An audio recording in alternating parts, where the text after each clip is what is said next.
Good evening. Welcome to this edition of Northeast Diary. Here, we bring you the latest developments from India's unexplored Northeast region. From folklore to folk music, Northeast has it all.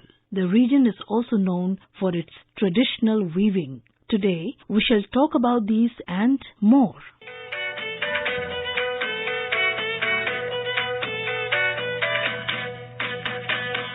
Traditional handloom weaving with natural dyes and colors has been an age-old process. The art of hand weaving is very popular in India and particularly in Nagaland, especially amongst the Naga women in the rural areas. The Nagas are best known for their shawls, in which 3 or more pieces are woven separately and then stitched together. This evening we take you to Zapami village in Phek district of Nagaland, where we will know an age-old practice of weaving made from yarn of stinging nettle plants called Thevona weaves. More on this from our Kohima correspondent.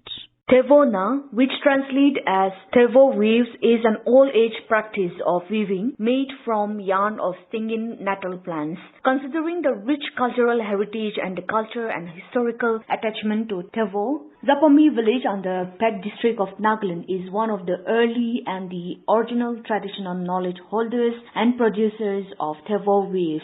Let us know more about this traditional weaving practice of Zapami village from Lezote Creo. Hello, my name is Lezote Creo and I am from Zapami village.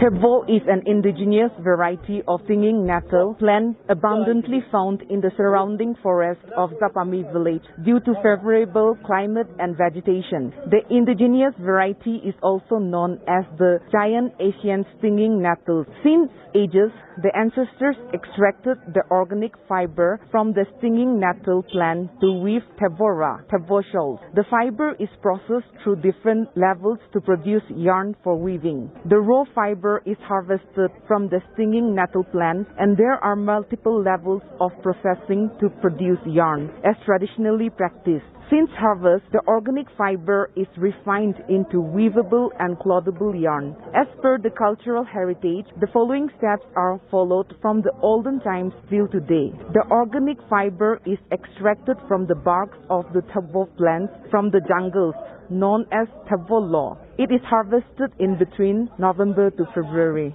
Thevo weaves are appropriated into modern designs and modern traditional wears for various uses and occasions. Besides using Thevora as a shawl by men folk and women folk, the recent adaptations include women wrap-arounds and shawls, blazers for men, waistcoats, neckties, sashes, etc. for all age groups. The knowledge of Thevo weaving still remains in the collective memory of the elders in the village, and to this day the women folk of Zapami produces one of the finest and softest Thevo weaves. For Northeast Diary, this is Asanyo from AIR News Kohima. Sofium, meaning breeze in Lepcha, is the only folk fusion band of Sikkim performing in the language. It has been one of the most popular bands among the youngsters in Sikkim over the past decade. We have a report on this from our Sikkim correspondent. Sofium, a folk fusion band, was founded with 7 members in 2011 in Sikkim to promote the Lepcha language and showcase the Lepcha culture. With instruments like putong, tangdar, guitar and drum put together, the band has helped popularize Lepcha songs in and beyond Sikkim. Vocalist from Sofium, Migmar Thiring, speaks about the band's origin and journey. Sofium was an idea conceived by like-minded musicians and artists, So it was formed in the year 2011. Since then, we've been performing together. Before that, we were just a musician, just an artist, individual artist who were performing for Lepcha music, in the field of Lepcha music and Lepcha songs, So this is how Sofium was born in 2011. Burnon kısa, burnon kısa, burnon kısa, burnon kısa. Liu lao de si de a chong ngong la le da ni 并流了的是的那种我来了的你是的的流去不动什么是我的 Buron kusesa Buron kusesa Buron kusesa Buron kusesa The journey so far has been pretty good. Very happy with what we are doing. It again makes us very happy when we know that our music has been loved by Lepchas, Nepalese, Bhutias, and the people from the mainland India, So it's kind of very inspiring at the same time. So yeah, we believe like we'll have good journeys in the future also. So the main objectives of the band is to promote Lepcha folk songs and music, and along with it to safeguard our language, and it was also to kind of generate or instill, kind of fresh ideas with old folk songs that we have, old folk melodies that we have, and put it on the market for our youngsters and the old folk alike. So it's just to kind of inspire our youngsters to do more work on the lecture music. So that was our main objectives of this band. Migmar also puts together a few lines from the band's popular Burnon Kususa song for Northeast Diary. While Sophium is yet to feature in major competitions, Migmar highlights the band's project with legendary musician and composer A.R. Rahman on a folk documentary series and British Council music as key milestones. The band is currently working on its debut album and plans to produce more singles in the near future. With Saikat Sarkar, this is Tashong Mubutia for Northeast Diary from All India Radio News, Sikkim.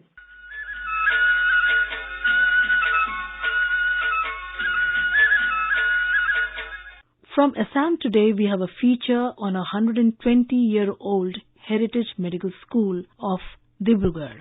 The 120-year-old heritage building, Dr. John Berry White Medical School in Dibrugarh, is all set to get a new lease of life as the ongoing project to convert the iconic medical school into a heritage medical museum takes the final shape in this year. The New Delhi-based Indian National Trust for Art and Cultural Heritage is expected to wrap up the much-awaited project within a short period of time. The Dibrugarh District Administration has already instructed the developers to get the project ready for an early opening. Built in 1900, the Dr. John Berry White Medical School is the first medical institution in the entire Northeast. On January 10, 2018, Oil India Limited, under its Corporate Social Responsibility Initiative, had signed a Memorandum of Understanding with New Delhi-based organization for the preservation, restoration and renovation of the deserted and neglected heritage structure. The original deadline for completing the project was April 2019. The Oil India Limited is funding the entire cost of the rupees 2.1 crore project.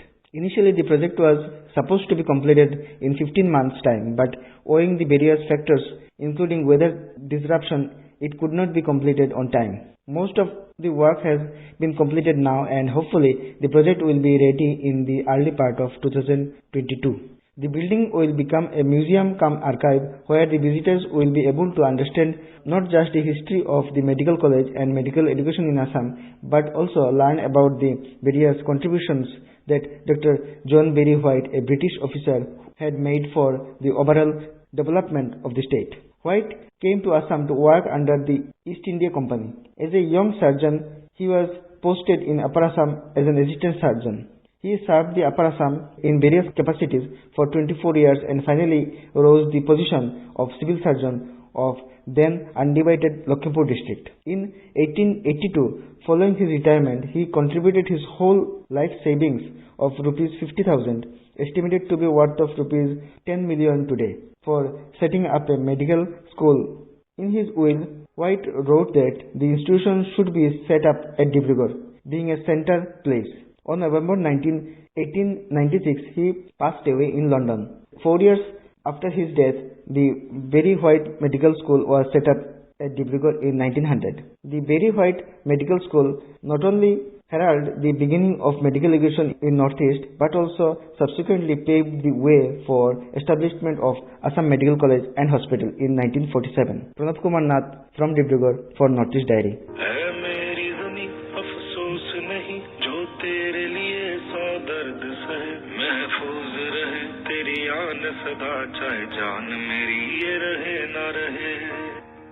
Our nation celebrated the 73rd Republic Day on the 26th of January across the country. The day marks and celebrates the date on which the Constitution of India came into effect in 1950, thus turning the nation into a republic.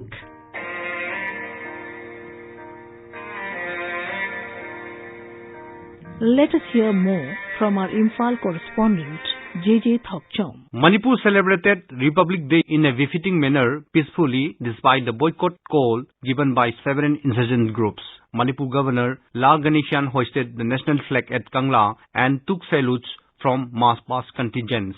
Manipur Chief Minister N. Biren Singh also participated in the celebration.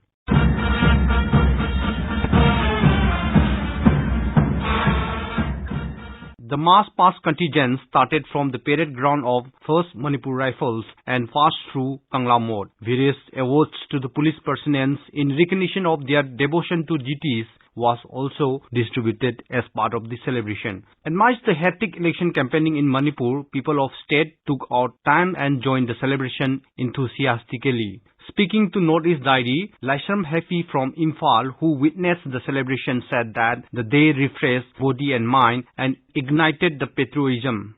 Since my childhood days, I joined the celebration along with my father and witnessed the glorious history of India on the occasions of Republic Day. The celebration refreshed my body and mind. It strengthened my will of sacrifice for motherland. This time, my whole family could not join the celebration due to the pandemic. I wish every Indian on the occasions of this year, Republic Day. This year, the number of contingents has reduced due to the pandemic. The participants as well as the general public attended the celebration by maintaining COVID-19 guidelines. This is J.J. Thoksom from Imphal for AIR News, Northeast Diary. Arunachal Pradesh is one of the states where the early struggle for freedom from British rule started in India. We have a report on the Anglo-Abour Wars of the tribals of Arunachal and the British. During the time when freedom movement was mounting in other parts of the country, the indigenous tribal people of Arunachal Pradesh, particularly the Adi tribe of Siang region, formerly known as Abours by the British, bravely fought against the imperial policy of colonial expansion of the erstwhile British rulers in India. It was totally unacceptable to the freedom-loving indigenous tribes when their territory was attempted to be infiltrated and plundered by the British rulers. The land of Adis remained literally independent without being annexed or controlled by the Britishers until the early 20th century. The Adis were considered to be difficult to control and were always resistant to the centralized authority of outsiders. The first visit of Britishers to the Adi land is reported to be in 1826 by Captain Bedford, which had to be cut short to a very brief period as compelled by the indomitable and independent characters of the Adis, who fought tooth and nail to keep their land independent. This led to a series of 4 military expeditions by the Britishers, first and second in 1858 and 1859, leading to the first Anglo-Abour War known as Bitor Mima in 1858 and second Anglo-Abour War known as Bongal Mima in 1859. The British force had to pull back in the consecutive expeditions because of the unprecedented strong retaliation offered by the Adi warriors. The third punitive military expedition in 1894 centered around Damro village, the nerve and command center of Borabours, a sub-tribe of the Adis, that led to the third and a very crucial Anglo-Abour War, known popularly in oral history as Nizam Mimak. In fact, during these punitive expeditions, series of wars were fought in various locations. The Boer-Abours erected stockades, untied huge stone chutes from steep rock sides, released booby traps, used poison wars and other possible means as part of their defense mechanism, and succeeded in repelling the invading force. By the end of the Third Anglo-Boer War in 1894 and the beginning of the 20th century, the Britishers realized seriously about the bravery, strategy and strength of the Adi freedom fighters. So they considered another military expedition to be carried out to penetrate the region that led to the Fourth and the last Anglo-Boer War in 1911 and 1912, which is one of the most important Anglo-Boer wars in the history of freedom movement in Arunachal Pradesh. The Adi warriors used the conventional skills and weapons of tribal warfare and succeeded in stopping the invading force for more than 3 months at the historical Battle of Kekar Moying. Though British force got the upper hand in the war with the help of sophisticated weapons and won the last war against the Adis, they had to face heavy casualty. Recently, government has recognized some of the pioneers freedom fighters from the Anglo-Boer Wars and has set up memorials in their names. This year, Arunachal Pradesh participated in the Republic Day Parade at Rajpath, New Delhi, with its tableau on the theme Anglo-Boer Adi Wars. The tableau showcased the resistance of the Adis to protect their land from the Britishers. For Northeast Diary, this is Rakesh Tole, Air News, Itanagar.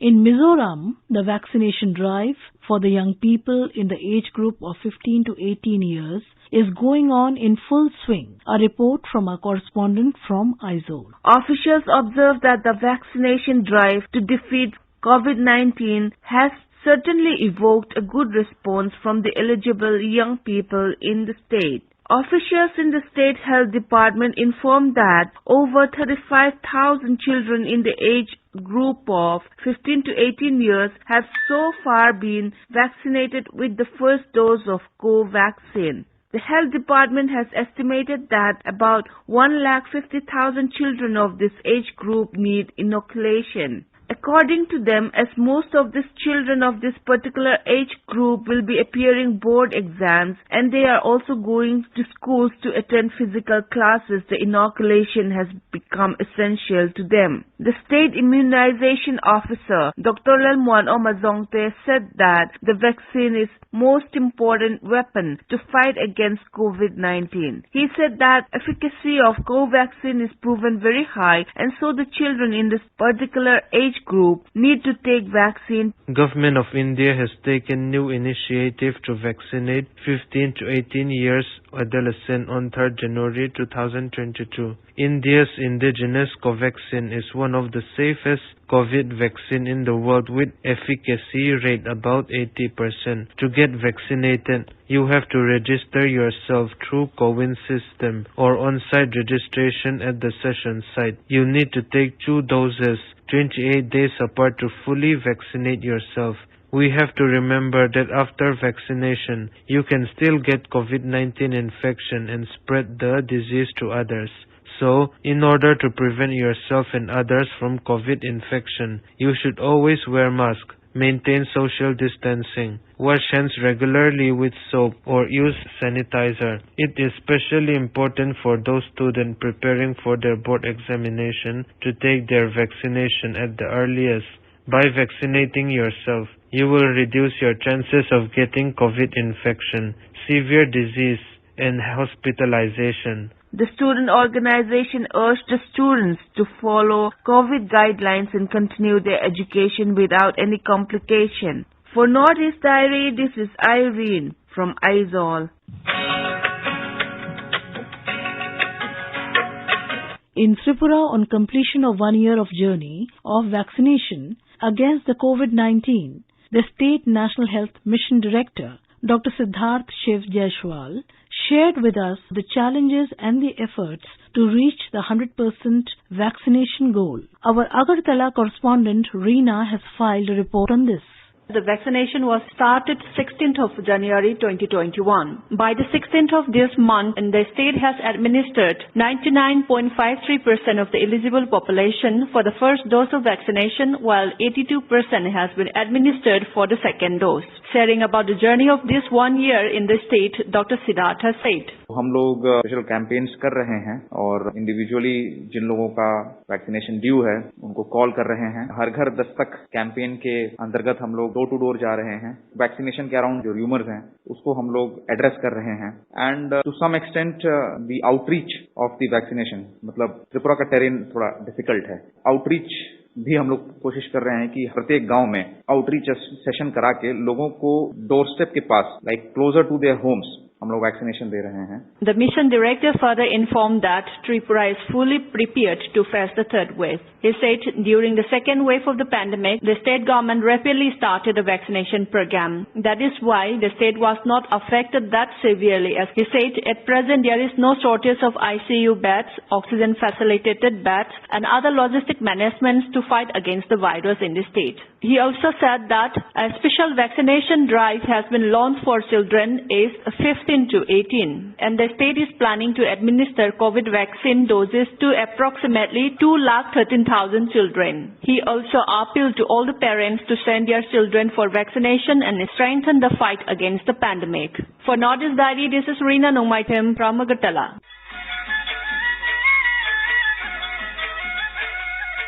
In our Personality of the Week section, we have an interview with Shri V.B. Pyarelal, who is the Chief Commissioner of Pranam Commission, Assam. The interview is conducted by Manas Pratim Sarma. Good evening, listeners. Sir, good evening and welcome to this episode of Northeast Dairy. Good evening. Let's discuss. Would you please tell us what is this Pranam Act? Pranam Act is actually a unique initiative for upholding the right to live with dignity of aging parents and dependent Divyang siblings of the Assam government employees. And this Pranam is an acronym. The full form is the Assam Employees Parent Responsibility and Norms for Accountability and Monitoring Act. It was enacted in 2017 and the functioning started later when the Chief Commissioner and the Commissioners were appointed. All government employees working under the state government, public sector undertakings and autonomous bodies included under the purview of this act. Also, the provincialized employees of the panchayats and municipalities are also included. Okay. And what is the procedure to register grievances under this Pranam Act? There is a 3-tier structure for the time-bound disposal of cases, and then the first designated authority is the drawing and disbursing officer of the employee. As you know, in every office there is one drawing and disbursing officer who draws and disperses the salary of the employees. He is the first authority. The dependent parents or the Divyang siblings, they can give a complaint petition to the DDO, that is the Drawing and Disbursing Authority, and the Drawing and Disbursing Authority will follow a quasi-judicial procedure. That is, for natural justice, a hearing will be given to the employee concerned so that the employee can appear before the authority and explain whether he can afford that much or not. If the employee or other parties, they are not satisfied with the order of the designated authority, that is the DDO, they can go on appeal to the divisional commissioner concerned. And the divisional commissioner will also follow the same procedure. And again, any of the parties is not satisfied with the order, that party can approach the Pranam Commission. And the Pranam Commission's order will be final and there is no appeal against that order. And it will not be taken up in the civil courts also. All these authorities have to dispose of the petition within time limit. The DDO will have to dispose of the petition within 90 days. And if the appeal is preferred, then the divisional commissioner will have to dispose it of within a period of 60 days. And again, the final appeal will be disposed of by the Pranam Commission within a period of 90 days. And if the designated authority or the appellate authority or the divisional commissioner, without any reasonable cause, refuses to receive the application under this act or has not disposed of the application within the time limit, Pranam Commission will impose a penalty of 100 rupees per day, and the maximum limit of the fine is rupees 25,000 rupees. Okay. And suppose in case of death of any employee, what would happen? Who will get the pension and other benefits, to whose family members will get the benefits? Is there any specific instruction under the Pranam Act? In the original act, it was not mentioned, and according to the original act, we could proceed only against the employee concerned. But an amendment was done. Amendment was carried out this year so that, if the employee dies in harness before his retirement, the legal heir or the spouse, whoever is receiving the compassionate pension of the employee, will be liable to part with the amount to the parents or to the Divyang siblings in case they complain. And the maximum amount, in the normal cases, it is 10% of the salary, and in exceptional cases, it is up to 15%. But it is not mandatory that this much amount is to be given. In the hearing, the designated authority or the appellate authority will consider the circumstances. Suppose the parent not dependent and they are having sufficient income, the authority may decide that they may not award any compensation for them, or the amount may be less than 10%. And being the Chief Commissioner of this commission, how this act is helping elderly persons in Assam? In fact, it's a matter of pride that Assam is the first and the only state which has passed this sort of an act. And this is a welfare measure. Not everyone in the state is aware of these provisions, so that is one difficulty. However, we are trying to reach to them through awareness programs and advertisements and the like. Right, sir. And any other difficulties you have faced, properly implementing this act? It is not that difficulty, but sometimes we see that aggrieved parents, they come and then complain, and later they don't pursue the matter because they arrive at some sort of compromise. So the cases are not pursued, and then maybe they have some out-of-court settlement. That is also not bad. Okay. At least they are getting the financial support. Right, sir. Otherwise, we are not finding any difficulty. Right, sir. And finally, sir, any message you would like to convey to the listeners of Assam? Not only even Assam, it is being broadcast pan-India. What I want to say is that, this is a great initiative from the state government, and this has to be replicated in other places also. And then we should take utmost care that not even a single parent or disabled sibling should suffer because of lack of attention from the persons concerned. Thank you, sir. You have given us valuable inputs, your valuable time. Thank you again. Thank you very much.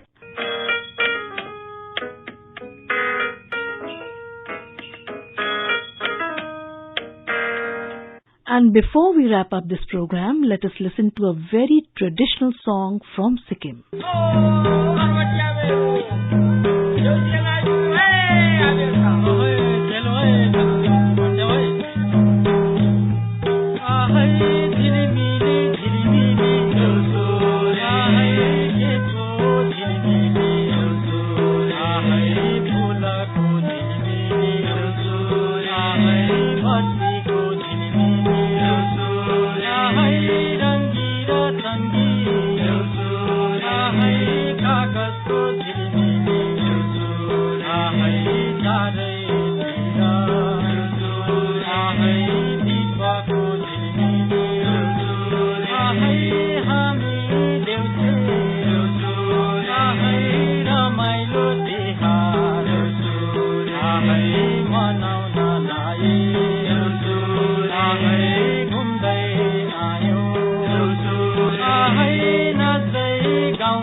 And with that, we have come to the end of this edition of Northeast Diary. Do join us next week to hear more stories from this enchanting part of India.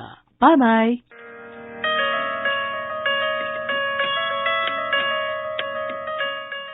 चलो मिलकर एक शुरुआत करें, चलो एक फैसला आज करें, मास्क नहीं तो टोकेंगे, कोरोना को रोकेंगे, चलो एक इरादा करते हैं, चलो कुछ वादा करते हैं, मास्क नहीं तो टोकेंगे, कोरोना को रोकेंगे।